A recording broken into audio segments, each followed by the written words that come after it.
ആലപ്പുഴയിൽ പോലീസ് വാഹനമിടിച്ച് യുവാവ് മരിച്ചു. എടത്വ സ്വദേശി സാനി ബേബിയാണ് മരിച്ചത്. രാത്രി 8:30-ന് പച്ച ലൂർദുമാത ആശുപത്രിക്ക് സമീപം വെച്ചായിരുന്നു അപകടം. ആലപ്പുഴ ഭാഗത്തു നിന്ന് വന്ന പോലീസ് ജീപ്പും പച്ചയിലേക്ക് പോകുകയായിരുന്നു. ആലപ്പുഴ ഭാഗത്തു നിന്ന് വന്ന പോലീസ് ജീപ്പും പച്ചയിലേക്ക് പോകുകയായിരുന്ന സ്കൂട്ടറും തമ്മിൽ ഇടിക്കുകയായിരുന്നു. വിവരങ്ങളുമായി നിഷയുണ്ട് നമ്മളോടൊപ്പം. നിഷ, വിശദാംശങ്ങൾ.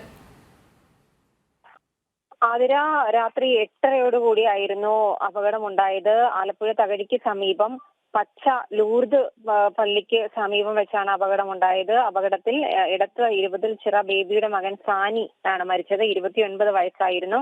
ആലപ്പുഴ ഭാഗത്തു നിന്നും വന്ന സൗത്ത് പോലീസിന്റെ ജീപ്പും ഒപ്പം പച്ചയിലേക്ക് പോവുകയായിരുന്ന സാനിയുടെ സ്കൂട്ടറും തമ്മിൽ ഇടിക്കുകയായിരുന്നു. ഇടിയുടെ ആഘാതത്തിൽ പോലീസ് വാഹനത്തിനടിയിലേക്ക് ജീപ്പ് പോവുകയും പോലീസ് വാഹനത്തിനടിയിലേക്ക് സാനി സഞ്ചരിച്ച സ്കൂട്ടർ ഇടിച്ചു കയറുകയും ഈ സ്കൂട്ടറും യുവാവുമായി കുറച്ചു ദൂരം നിരങ്ങി നീങ്ങിയ ശേഷമാണ് യുവാവിനെ പുറത്തെടുക്കാൻ സാധിച്ചതെന്നാണ് നാട്ടുകാർ പറയുന്നത്. എന്തായാലും ഈ ഒരു ഗുരുതരമായി തന്നെ ഇടിയുടെ ആഘാതത്തിൽ ഗുരുതരമായി പരിക്കേറ്റ സാനിയെ വണ്ടാനം മെഡിക്കൽ കോളേജ് ആശുപത്രിയിൽ എത്തിച്ചെങ്കിലും ജീവൻ രക്ഷിക്കാൻ കഴിഞ്ഞിട്ടില്ല.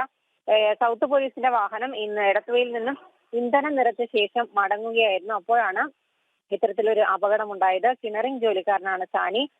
സാനിയുടെ മൃതദേഹം വണ്ടാനം മെഡിക്കൽ കോളേജ് ആശുപത്രിയിലെ മോർച്ചറിയിലേക്ക് മാറ്റിയിട്ടുണ്ട്. ആതിര.